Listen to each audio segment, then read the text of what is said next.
This is ఈకే tutorial. So మన ఓడిఈవిసిలో next part Bernoulli's equation. So Bernoulli's ఈక్వేషన్లో మనకి 2 టైప్స్ ఈక్వేషన్స్ ఉన్నాయన్నమాట. సో ఫస్ట్ ఈక్వేషన్ వచ్చేసి dx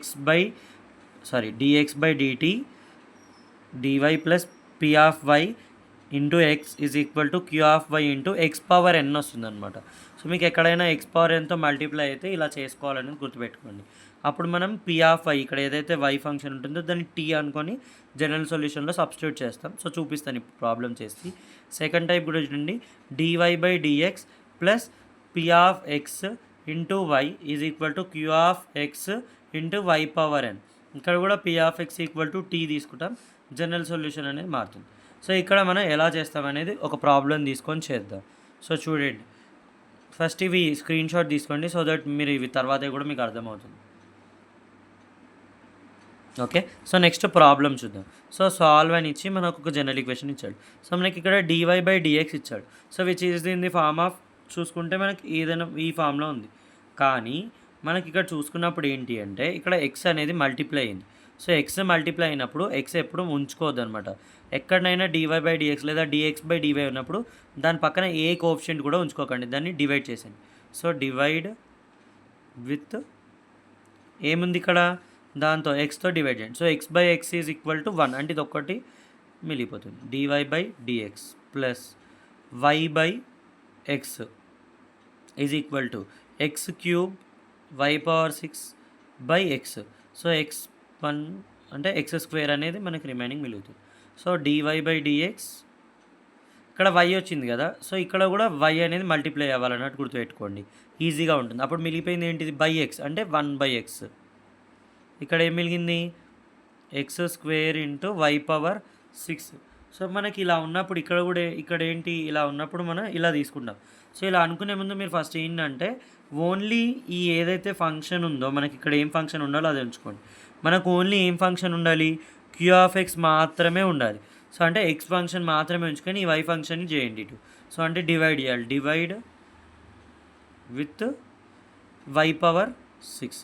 అప్పుడు డివైడ్ చేయండి, ఇక్కడ ఏం లేదు కాబట్టి 1 by y power 6 dy by dx plus 1 by x into y by y power 6. ఇక్కడ x square y power 6 by y power 6. So y power 6 y power 6 cancel అయిపోతుంది. So ఇక్కడ ఒక వై వెళ్ళిపోతే ఇక్కడ ఎంత వై పవర్ 5 మిగులుతుంది. So 1 by y power 6 dy by dx plus 1 by x into 1 by y power 5 is equal to x square. So ఇలా convert అయిపోయాక simple, నేను ఏం చెప్పాను, ఇది ఇక్కడ మనకు వైతో మల్టిప్లై అవ్వాల్సింది కానీ అవ్వలేదు. సో అందుకని మీరు ఏం చేయండి, ఇది ఏదైతే వై ఉందో దాన్ని ఈక్వల్ టు టీ అనేసుకోండి. ఓకే, సో ఓన్లీ ఎక్స్ ఈ ఫంక్షన్ మాత్రమే ఉండాలి, ఇది అవసరం లేదు మనకి. సో తీసుకోండి, 1 by y power 5 is equal to t. So దీన్ని ఇలా డైరెక్ట్గా రాదు కాబట్టి నేను ఏం చేస్తాను అంటే y power -5 equal to t అనుకుంటే డెరివేటివ్ ఈజీగా చేయొచ్చు. So derivative of y power n formula ఏంటి, n into y power n -1 is equal to into DY కదా, is equal to derivative of t is dt. So -5 ఇదేమవుతుంది y power -6. So -6ని నేను by y power 6 అని రాసేసుకోవచ్చు, is equal to dt. So మనం మీరు observe చేస్తే నాకు ఇక్కడ already 1 by y power 6 dy by dx అనేది ఉంది. So with respect to x చేసుకోండి అందుకని. సో జస్ట్ డిఎక్స్ అని రాసుకోవాలి అంతే, ఓకేనా. బై డిఎక్స్ అని రాసుకోండి, మీకు ముందే చెప్తే అర్థం కాదని తర్వాత బై డిఎక్స్ రాశాను, ఓకేనా. సో ఇప్పుడు మనకు డివై బై డిఎక్స్ ఉంది, వై పవర్ 6 డినామినేటర్లోనే ఉంది కానీ -5 లేదు. సో అందుకని ఏం చేయండి, -5ని ట్రాన్స్ఫర్ చేయండి. సో నెక్స్ట్ పేజ్లో రాస్తున్నాను చూడండి. సో మనకు అక్కడ ఏముండే, -5 by y power 6 dy by dx is equal to dt by dx అని ఉండే, ఇంతే ఉండే కదా. సో ఇది మనకు ఉంది. సో మనకి ఇక్కడ -5 అవసరం లేదు కాబట్టి అది ఇక్కడ ట్రాన్స్ఫర్ చేస్తున్నాం.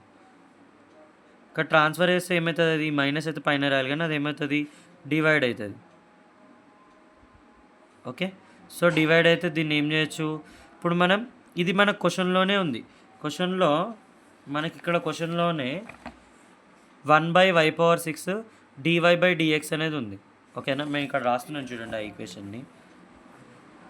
నాకేముంది 1/y⁴ dy/dx plus 1/y⁴ 1/x is equal to x² అని క్వశ్చన్ నుంచి మనం డిరైవ్ చేసుకున్నాం. అంటే క్వశ్చన్లో నుంచి, ఓకేనా, క్వశ్చన్లో నుంచి మనం డిరైవ్ చేసుకున్న తర్వాత ఇది ఉంది. సో మనం ఇక్కడ చూస్తే దీని ప్లేస్లో డైరెక్ట్గా ఇది రాసేయచ్చు. సో సబ్స్టిట్యూట్ చేయండి. అది ఈక్వేషన్ 1 అనుకోండి, సబ్స్టిట్యూట్ చేయండి. 1 ఈక్వేషన్లో సబ్స్టిట్యూట్ చేద్దాం. నేను ఇక్కడ రాశాను కదా మీకు రిఫరెన్స్ కోసం. ఫస్ట్ ఈక్వేషన్ని చూడండి. దీని ప్లేస్లో -1/5 dt/dx ప్లస్ ఆల్రెడీ ఇక్కడ 1/x అనేది ఉంది. 1/y⁴ ఏమన్నాం, t అన్నాం. సో 1/x ఉంది, దీన్ని ఏమన్నాం, t అన్నాం. ఈజ్ ఈక్వల్ టు ఏముంది, x² ఉంది. సో ఇప్పుడు మనం ఏం చేద్దామంటే ఓన్లీ dt/dx ఉంచుకుందాం. అంటే ఏం చేయాలి, ఈ 5ని మైనస్తో మల్టిప్లై చేస్తూ 5ని కూడా మల్టిప్లై చేసుకోవాలి. సో మల్టిప్లై చేయండి. సో ఈ మైనస్తో మల్టిప్లై అయితే 5తో మల్టిప్లై అయితే 5/x into t is equal to -5తో మల్టిప్లై చేయాలి కదా, -5x². So therefore it is a linear equation. Okay, linear equation in టీలో లీనియర్ ఈక్వేషన్ మనకి. సో ఇప్పుడు మనం ఏం చేద్దాం, మన ఇంటిగ్రేటింగ్ ఫ్యాక్టర్ తీసుకుందాం. సో ఇంటిగ్రేటింగ్ ఫ్యాక్టర్ ఏంటి, e పవర్ మైనస్, ఇక్కడ ఏముంది, మనం 5 ఇవి ఉన్నాయి కదా, సో ఇది రాసుకుందాం. సో -5/x, t అవసరం లేదు, dx. ఓకేనా, సో దీన్ని ఇంటిగ్రేట్ చేస్తే సో మనం -5 బయటికి రాద్దాం. e power -5 integration of 1/x dx. So దీనికి ఫార్ములా ఏమొస్తుంది, -5 ఇంటూ దీని ఏంది log x. సో నాకు ఈ పవర్ లాగ్ అయితే 1 కింద డైరెక్ట్గా రాసుకోవచ్చు కాబట్టి నేను ఈ -5ని ఏం చేస్తానంటే e power log x power -5 అని రాస్తాను. So e power f(x) formula తెలుసు కదా, e power log f(x) is equal to f(x). ఈ పవర్లో లాగ్ వస్తే ఆ పక్కన లాగ్ పక్కన ఉన్న ఫంక్షన్ని రాసేస్తాం. So e power log f(x). So f(x) ఏంది, x power -5, nothing but 1/x⁵ అనేది అనమాట. సో ఇది ఇంటిగ్రేటింగ్ ఫ్యాక్టర్. ఓకేనా, సో మనకి ఇప్పుడు ఏంటి, జనరల్ సొల్యూషన్ కావాలి. So general solution is t into integrating factor is equal to integration of q into integrating factor dx plus c. So t అంటే ta, first తర్వాత సబ్స్టిట్యూట్ చేద్దాం t value. Next integrating factor, what is integrating factor, 1/x⁵ integration of q అంటే ఇక్కడ ఏదైతే మనకున్న function ఉందో ఇది q. So 5 -5x² into what is integrating factor, 1/x⁵ into dx plus c. So t అంటే కూడా సబ్స్టిట్యూట్ చేసుకోండి. t అంటే ఏంటిది, 1/y⁵ అనుకున్నాం మనం, into 1/x⁵ is equal to -5 తీసేయండి. x² x⁴ అంటే x⁴ మిగులుతాయి అంతే కదా, x⁴ అంటే. So -5 integration of x⁴ dx plus c. So దీని ఏం రాయొచ్చు, 1/x⁵ y⁴ is equal to -5 into దీన్ని x⁻−3గా రాయండి ఇంటిగ్రేషన్ ఆఫ్, అప్పుడు మీకు ఇంటిగ్రేట్ చేయడానికి ఈజీగా వస్తుంది. 1/x⁵ y⁴ ఇక్కడ ఇంటిగ్రేట్ చేయాలి కాబట్టి అలా రాసుకున్నాను. సో నాకు అప్పుడు ఫార్ములా తెలుసు కదా, integration of x⁻n is x⁻n + 1/n+1 plus c already ఉంది కాబట్టి రాయనవసరం లేదు. So 1/x⁵ y⁴ okay is equal to -5 ఇదేమవుతుంది, x⁻−2/-2 plus c. So ఇప్పుడు దీన్ని ఏం రాసుకోవచ్చు, 1/x⁵ y⁴ is equal to minus cancel 5/2 1/x² అని రాయొచ్చు ప్లస్ c. సో మీరు కొంచెం ట్రాన్స్ఫర్ చేసుకోండి, దీన్ని క్రాస్ మల్టిప్లై చేసుకుంటే ఇక్కడికి ఏం మల్టిప్లై అవుతాయి, 2x² మల్టిప్లై అవుతుంది, /1 ఉంటుంది కదా. సో c ఏం కాదు, cని అలాగే మల్టిప్లై చేసినా చేయకపోయినా ఏం కాదు కాబట్టి cగానే రాద్దాం. సో దాంట్లో ఏం చూడకండి, మిగతా చేయండి. ఈజ్ ఈక్వల్ టు 5 ఇంటూ ఇక్కడ ఏమవుతుంది, ఇక్కడ x⁵ y⁴ ఇక్కడ 2x² ఉంటుంది, /1 2x² క్రాస్ మల్టిప్లై చేస్తాం. సో 5 ఇంటూ ఇక్కడ ఇది మల్టిప్లై అవ్వాలి అంతే కదా. సో మల్టిప్లై అయ్యింది ఏమవుతుంది, x⁵ y⁴ cని అలాగే ఉంచండి. సి అయిపోతుంది. సో ఇదే మన ఈక్వేషన్ అనమాట. మీరు తెస్తే ఇక్కడ ఎక్స్ స్క్వేర్ తీసుకొచ్చి డివైడ్ చేసుకోవచ్చు. సో ఏదైనా సరే ఇలాగే ఆన్సర్ వస్తుంది.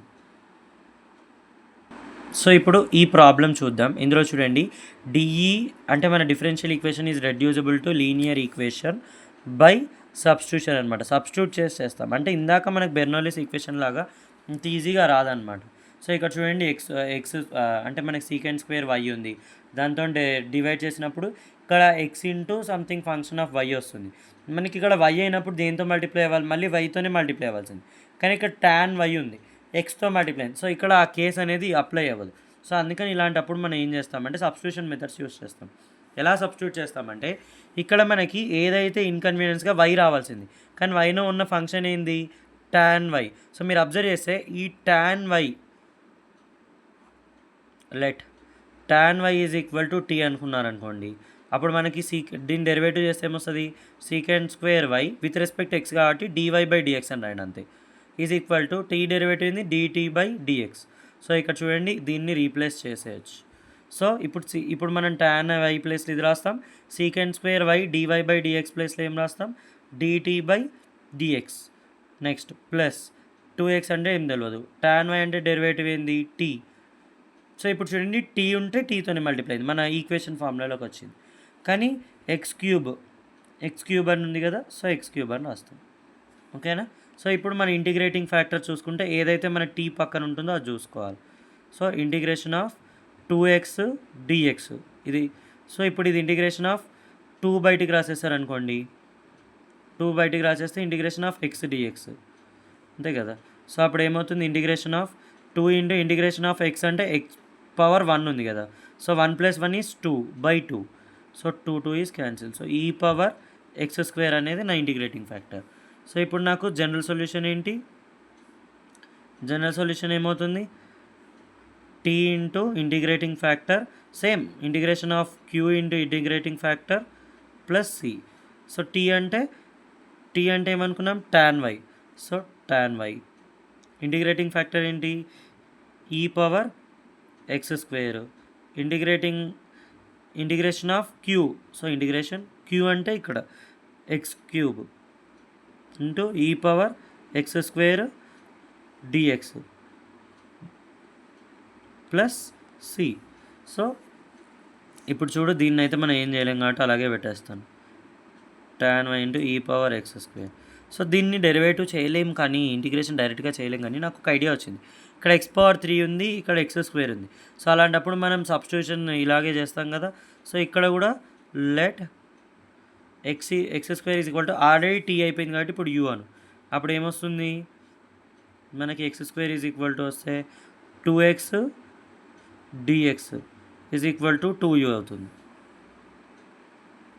అంతే కదా. x⁴ తీసుకో ఇంకా బెటర్. అప్పుడు ఏమొస్తుంది, x⁴ తీసుకుంటే, సో ఇక్కడ ఎలా చేయాలి అనేది నేను చెప్తున్నాను చూడండి. దీన్ని నాకు ఎక్స్ స్క్వేర్ అంటే యూ అనుకున్నాను కదా. సో ఎక్స్ క్యూబ్ని ఎలా రాసుకోవచ్చు, x square into x e power x square dx plus c, అంతే కదా. సో ఇప్పుడు నువ్వు చూస్తే ఇక్కడ ఎక్స్ స్క్వేర్ మనం యూ అనుకోవచ్చు, ఇదొకటి రాసుకుంటాం. నెక్స్ట్ ఈ పవర్ యూ రాసుకోవచ్చు. ఎక్స్ డిఎక్స్ వాల్యూ తెలియదు మనం. సో ఇక్కడ నుంచి ఎక్స్ డిఎక్స్ వాల్యూ ఏమవుతుంది, 1/2 du. సో 1/2 du అనేది వస్తుంది plus c. So integration of ఇది ఏమవుతుంది, 1/2 is constant, u e power u du plus c. So మీకు ఇది ఫార్ములా తెలుసు కదా, e power x into f of x dx. Integration formula ఏంటి, e power x into f of x minus f dash x plus f double dash x అలా repeat అవుతూ వెళ్ళాలి 0 వచ్చేంతవరకు, up to 0 వచ్చేంతవరకు రాయాలి. So చూద్దాం, 1/2 into e power X ప్లస్లో ఇక్కడ you ఉంది. Next F of you అంటే కూడా ఇక్కడ యూనే ఉంది అంతే. So u minus derivative of u is 1 with respect to యూనే చేస్తున్నాం కదా, యూనే చేస్తున్నాం కాబట్టి 1. And next 1 derivative 0. సో ఇక్కడ కాపేసేయండి. సో మనకి tan వై ఈ power x square is equal to ఏమొచ్చింది, ఇది వచ్చింది. సో ఇక్కడ యూ అంటే ఏంటి అనుకున్నామో సబ్స్టిట్యూట్ చేద్దాం. So e power x square tan y is equal to 1/2 into e power you అంటే ఏమనుకున్నాం ఎక్స్ స్క్వేర్ కదా, యూ అంటే ఏమనుకున్నాం ఎక్స్ స్క్వేర్, యూ అంటే ఎక్స్ స్క్వేర్ సబ్స్టిట్యూట్ చేయండి. ఓకేనా? సో అది ఇలా చేస్తే అయిపోతుంది. సో ఇది సబ్స్టిట్యూషన్కి సంబంధించింది. సో ఇది వెరీ ఇంపార్టెంట్. మీకు ఇలాంటి క్వశ్చన్స్ ఇంకా కావాలి అంటే ఈకే ట్యూటోరియల్ 1కి సబ్స్క్రైబ్ చేసుకోండి. ఇలాంటి ఇంకా చాలా మీకు వస్తుంటాయి. Thank you.